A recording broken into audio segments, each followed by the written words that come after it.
Today, K-pop groups sell out stadiums all over the world. Support P1. Stand A-Pink. But when I was growing up in Los Angeles' Koreatown, I couldn't imagine how big K-pop would become outside of Korea. And seeing the world suddenly embrace this genre has been kind of shocking. Shockwaves through the K-pop world. K-pop is K-pop. But why and how could the music from my homeland... Very real is the joy it brings millions of fans around the world. I'm Vivian Yoon. I'm a Korean-American actress and writer from Los Angeles.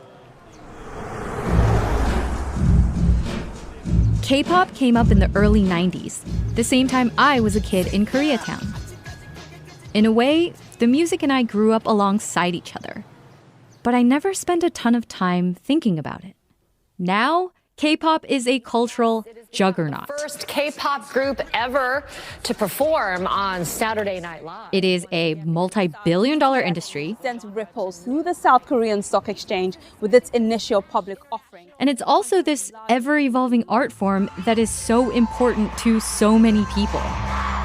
BTS. Oh my God. Thank you for saving my life. So, what does this cultural shift mean for Korean American kids like me? And where do I even begin to try and understand K-pop's rich and complicated history?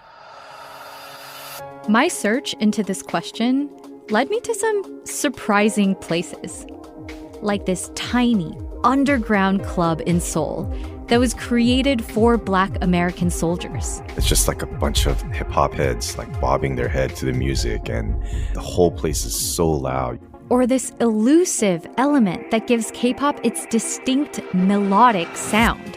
In Korean, that's 뽕짝, 뽕짝, 뽕짜작, 뽕짝. And I got to meet the first Korean American group to make it big in the Korean music industry. We had the shaped heads, with like long bangs, baggy clothes. Everybody stares at us like the taxis won't even pick us up. But the really surprising thing?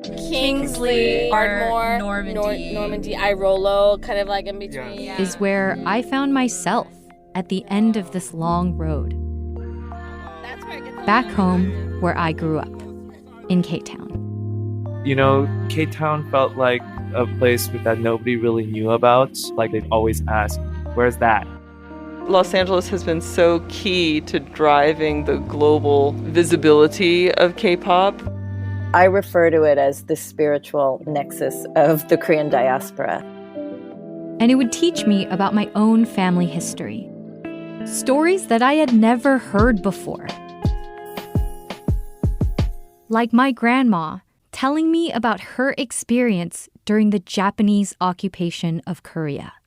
해방이 뭔지 알아? 독립이 된 거나 마찬가지지. 일본 치하에 있다가 This is the story of the rise of K-pop from the perspective of one Korean American kid in Los Angeles.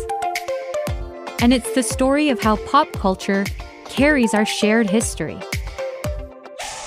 From LAS Studios, this is K-pop Dreaming. Ready?